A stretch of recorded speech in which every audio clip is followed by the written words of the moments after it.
Good afternoon, YouTube. So, close that. Copyrighted music and bullshit. Anyway, so what we're enjoying right now is a rebuilt power antenna that I rebuilt. Factory antenna. The factory antenna uses this, which is like a weed whip cable, pretty much. It's pretty much the exact same stuff a weed whip cable's made out of. It gets old and brittle and snaps just the same way your frickin' weed whip cable does. And so, watched a YouTube video. I could probably link his video because credit is due to him, because he rebuilt his power antenna out of some garage door spring cable. Extension spring cable, something or other, and I will show you, should be able to show you on our garage door here, right here. And that goes all the way up to the spring, whoops, up above your garage door. It loops around that spool right there. So, with that being said, what he did is there is metal ends on each end of that antenna. I'll just show you.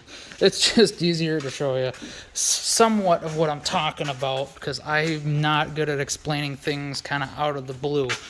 But let me shut the key off and maybe, just maybe, copyrighted bullshit. Anyway, so I don't know if you'll be able to see the cable at all. See the antenna?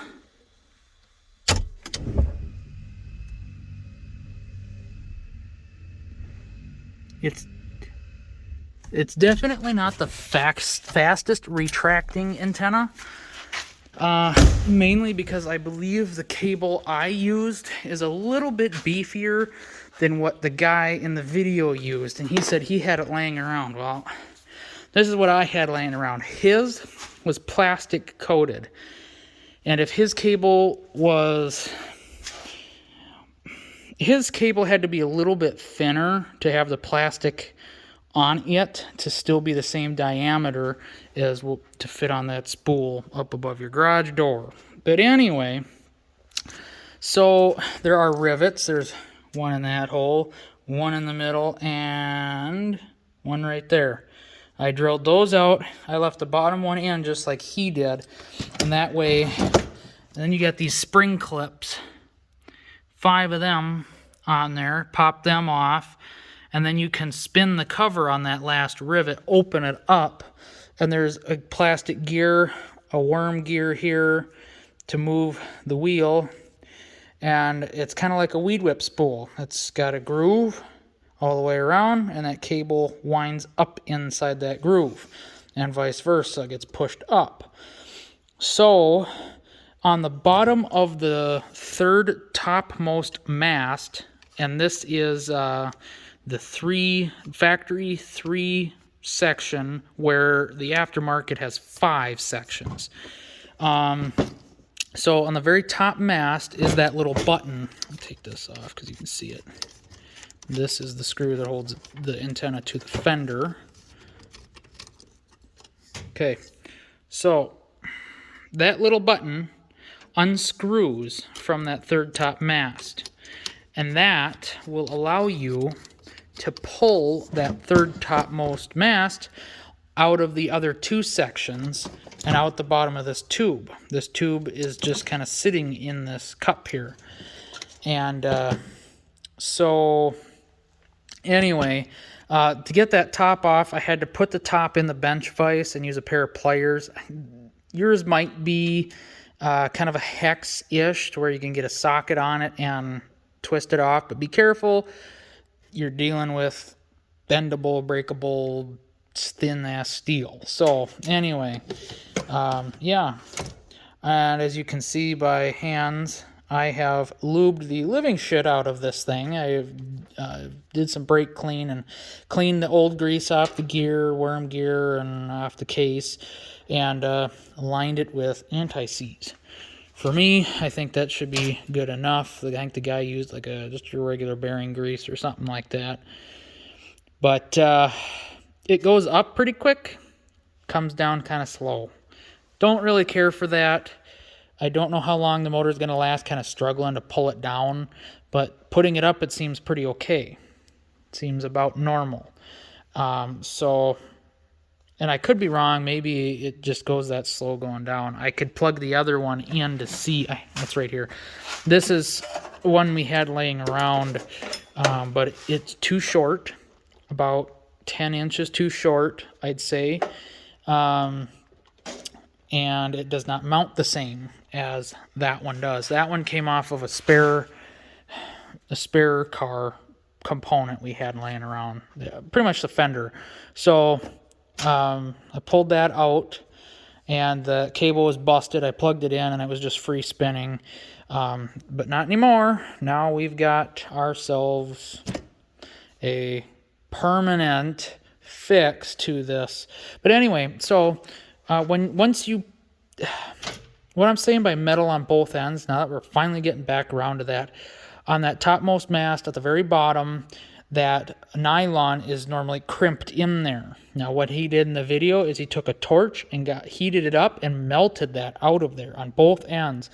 There is a metal bit it's kind of curved, and then at the very tip it's got a 90-degree to lock into the gear. Once you get in there, you'll fully see it and you'll fully understand. It's super simple, but you just, pop the 90-degree out and pop it out of the gear. It's that simple. But the nylon is wound all the way through that metal little piece, and so you got to heat up the whole thing. And mine had a little steel core inside there for some reason, inside the nylon. That's inside that tube that sticks out. So once you get all the nylon melted out, you can pull that piece of metal out, make sure all the nylon's melted out, and then because I solder things relentlessly around, I've become kind of a pro, if you want to call me that, of soldering. I've got this flux paste. I got this at Menards. Just any basic soldering kit, you're going to need flux. And then we've got our flux core solder. So then you can see here all the schmoo of the solder and my little torch. That's all I've got here now that all my stuff's at work. So I just took that, and with as thin as that metal is, it heats up red hot with this thing pretty damn quick. So for this little guy, which just shoots a little flame, looks a little bit bigger on camera maybe, I don't know. Either way, it heats up red hot. So what I did is I took the end of the cable,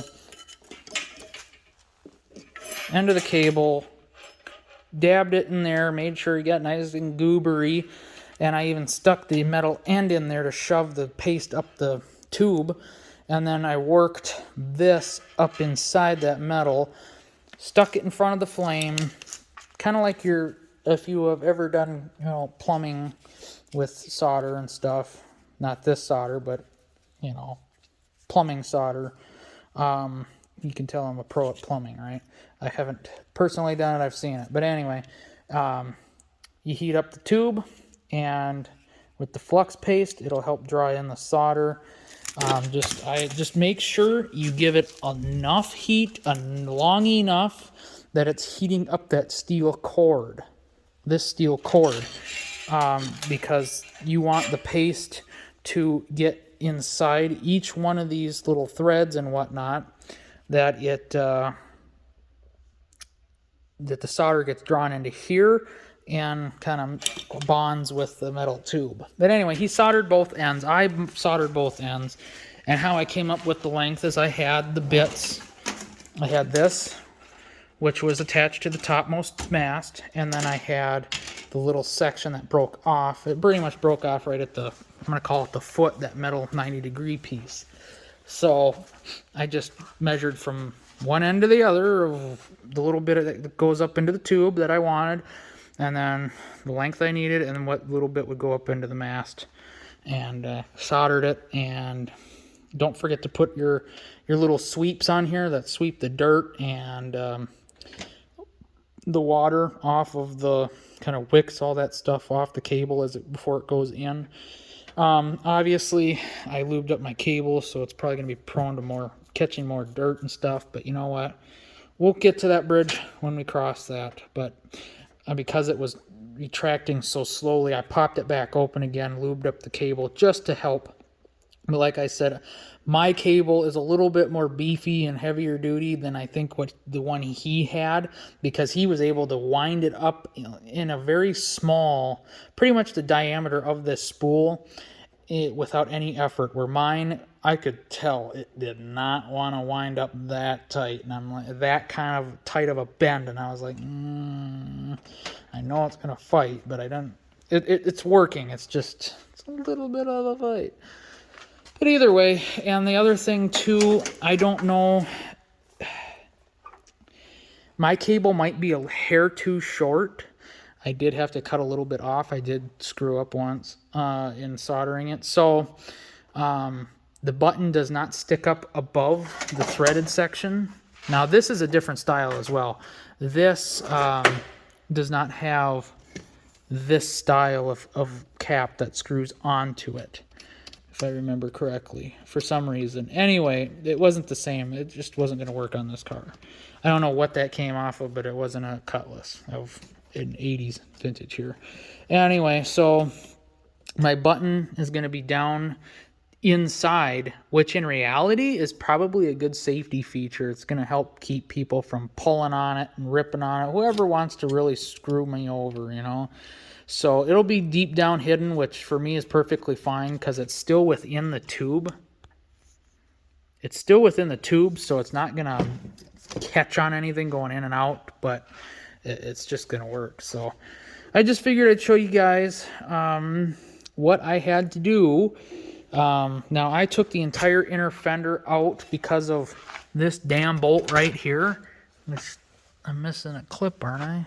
Or did it screw? Oh no, it threaded in that. I thought I was going to be able to get away with it.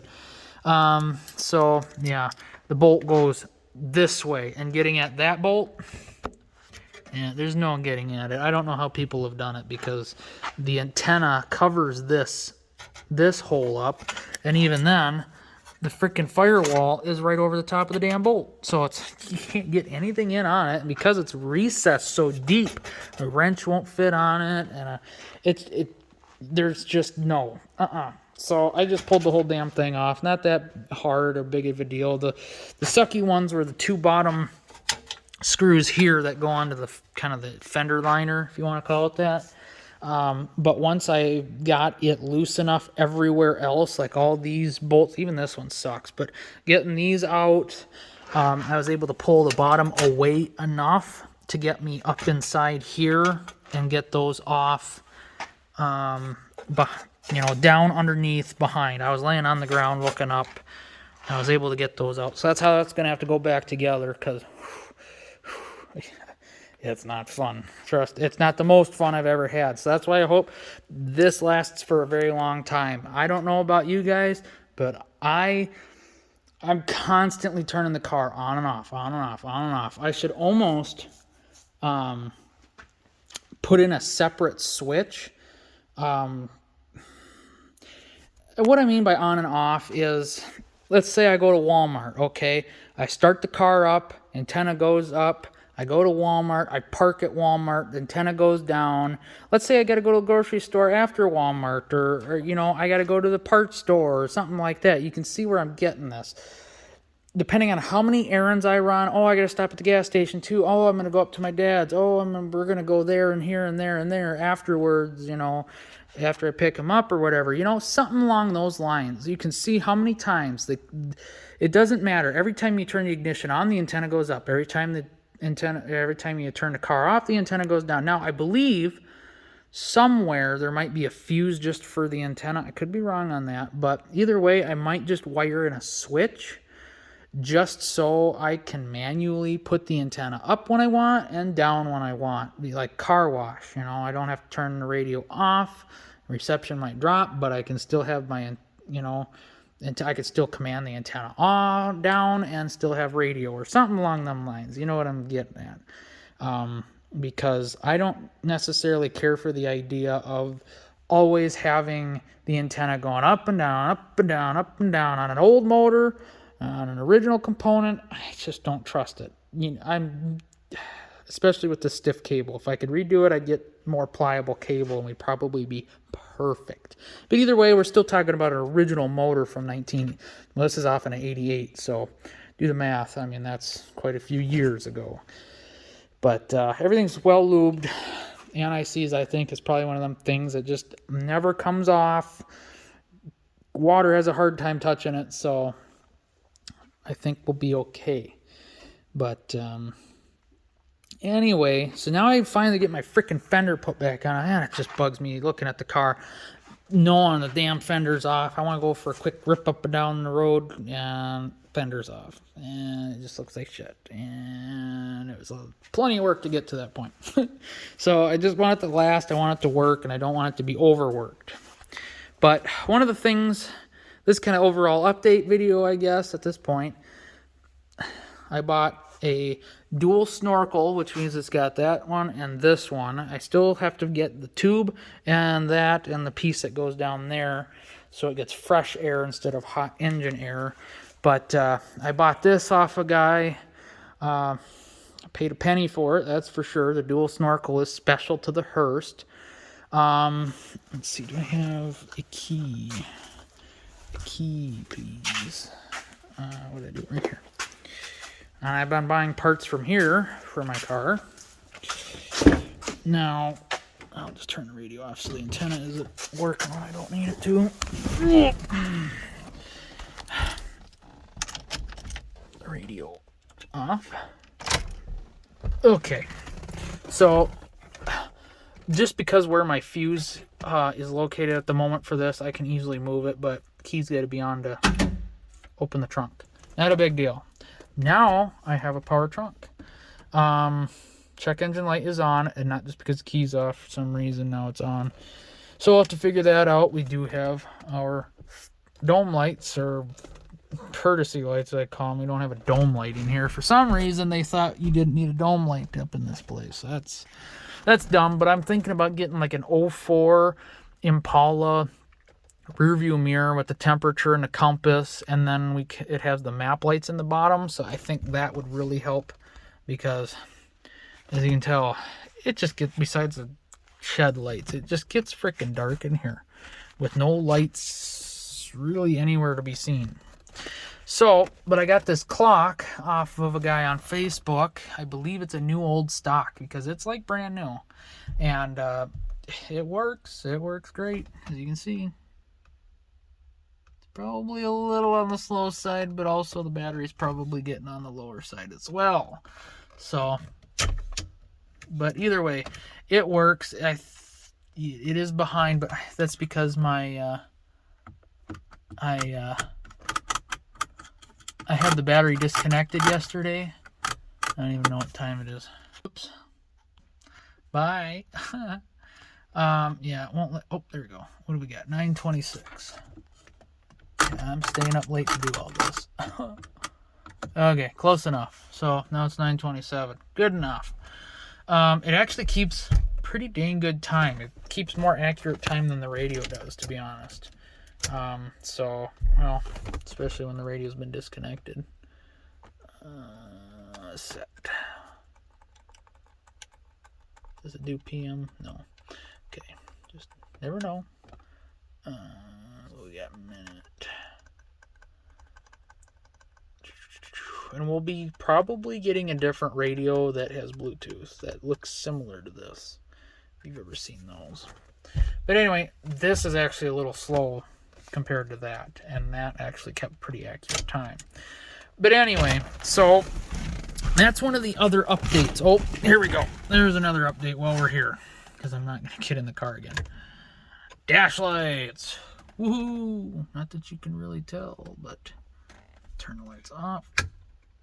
See, we have a dash of lights. Awesome, right? Just mint. Now, I guess while we're on the topic of lights, I don't know why it gets all weird like that with the lights off. Anyway, so last night I figured out why my low beams don't come on. I thought at first it was the fusible link down at the starter. I got down there and discovered this guy, burnt wire. Not broken, just burnt. So I replaced it. I still have to put a fuse in. I'm going to put a fuse in somewhere. Because the wires are right here. They'd come and loop over here. And they're up in here somewhere. So somewhere along here, I'll have to put a fuse in so I can easily access a fuse for the headlights or whatever that was burnt. But anyway, so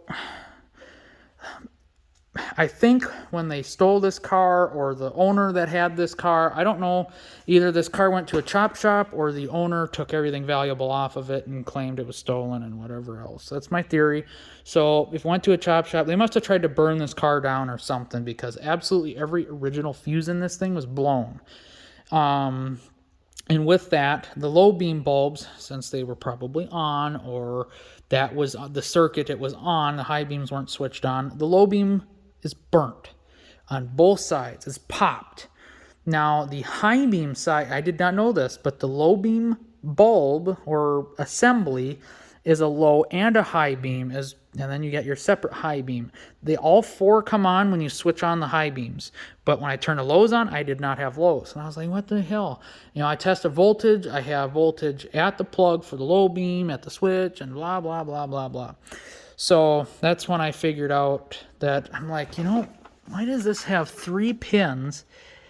Tan is low, green is high, and green, black, ground is obviously. Anyway, so, you know, I had voltage on tan, flipped the high beams, I had voltage on tan.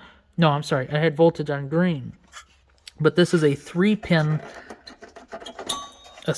bulb. This is only a 2-pin bulb. And I'm like, okay, so this has green for the high beam, 3 pins. Maybe this has a high beam. And I hot wired it. Excuse my speech. I just get like this sometimes. Anyway, hot wired it with a battery and some terminals. This is kind of like my test leads I made up just for testing stuff in the car. But these spades fit perfectly on the headlight. Boom, I have high beam but no low beam. So that confirmed the bulb itself does not have a low beam at the moment. I ordered some tonight, coming tomorrow. So, but that's that. I have to order LEDs for the interior because that's me. I'm always doing that before I can drive the thing, but at least I get to have bulbs that don't drain the freaking battery, right? Okay, so now we have the electronic trunk release motor that I got off of eBay. That is something that they took off the car. This car is spec'd according to the options list to have. Let's see if I can get that cable. I don't know which one that is. That one. Let's see if we can get that. I don't want to loop down so freaking low. Ugly. Oops, I don't know what that is. There we go. Mucho more better. Just had to tuck that up somewhere. Anyway, we get spare bits and pieces. I got to get new one of those for the clock to fit. Anyway, so with that, yeah, that's pretty dang good. I'm going to turn that in because this one's up a little high. But now we have electronic trunk release. And I'm going to adjust that a little bit. It was sitting up really high over here, but pretty decent over here. We tried to align the trunk the best. It's still a little off, but what can you do?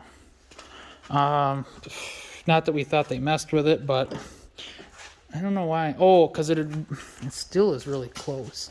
It actually rubbed the paint off the, you can see it rusted, and it rubbed the paint off the edge it was rubbing on the body. I priced out LEDs for taillights, reverse, blinkers, parking, all that fun jazz, but anyway, I'm having a hell of a time finding a passenger seat just for the passenger seat bracket. Grandpa took them off to have the seats reupholstered, and we have not been able to find that passenger seat bracket. So, with that, I found a website. I can't pronounce the name. I can't even remember the name. It's obscure. I found it last second. Ordered it, and it turns out it fits in the car. It's infinitely more stout than what the factory bracket was. Now, problem is, it fit on the car, but didn't fit the seat. So that's the unfortunate part. But then here's the big update. I got new carpet. Rock Auto actually had this brand I was looking at, made in the USA. Okay, cool. Auto Custom Carpets. Now I got the fancier carpet that's got this padding, I don't know, it's extra. It's for sound deadening and temperature, and it even came with the factory padding on the back, insulation. But I've got new carpet. Ooh, why? Because one, the car smells like a rat's nest, and I think the carpet is a big thing to blame because the only seat in here is this, and it stunk before those were in here. The door panels were in here, unfortunately, just in the back. So those probably absorb some smell, whatever little bit of headliner there actually is. And then, yeah, we got floor mats. They do offer floor mats, but I didn't get any. But, and as this car probably has 136, not just 36,000, the carpet is worn, and the brake pedal that was, where is that? I just had it yesterday. The brake pedal's pretty heavily worn, so I'm guessing 136,000 miles on this car. So the carpet's thoroughly used, dirty, stinky. Let's get it out. Let's get some new carpet. And it, as you might have saw, it actually had a little, it's got that factory kind of foot pad for the driver's seat. So their carpet seems like it's pretty dang good. You can get a thicker pile one. I just wanted something more like factory, but not super long, because super long is a pain in the ass to clean. So that's pretty much it I have for this update at this point. I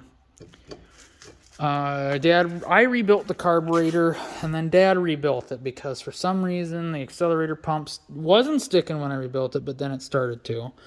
I have to replace this cold advance solenoid, if that's what you call it.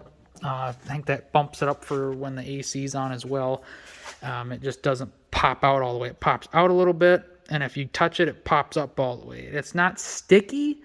It just doesn't want to do it on its own. So, because I've tried lubing it and playing with it, and it just won't. So I think it's tired. It's had its life. But either way, we're going to need to replace the AC compressor because that is thoroughly like, oh, mama, locking up. You should be able to pretty doggone easily turn that. Kind of like you're turning a doorknob almost. A little bit of resistance, but not that much. That takes everything my fingers have got.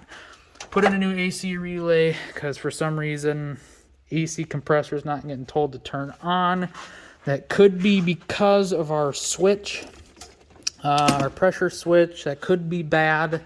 Should probably order another one of those because, like I said, every freaking fuse in this car was blown. So I'm assuming just about everything of this car is ruined electronically to some degree.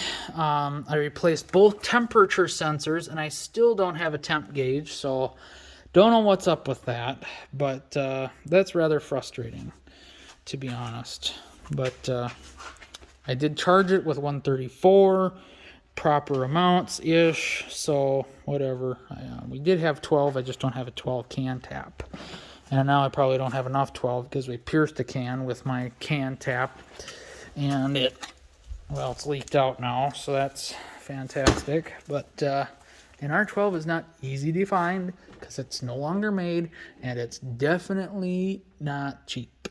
So, not that I need 12. I suppose I could maintain it as long as the system, I could probably replace all the O-rings in the system and all that jazz, get a new compressor, and just run 12 in it and just call it a day. But if you ever have a problem, you got to get it serviced, got to disconnect it for some repair. Good luck. But I got to get a new washer pump for the wipers. The wipers work, but I do not have a washer pump that is non-functioning.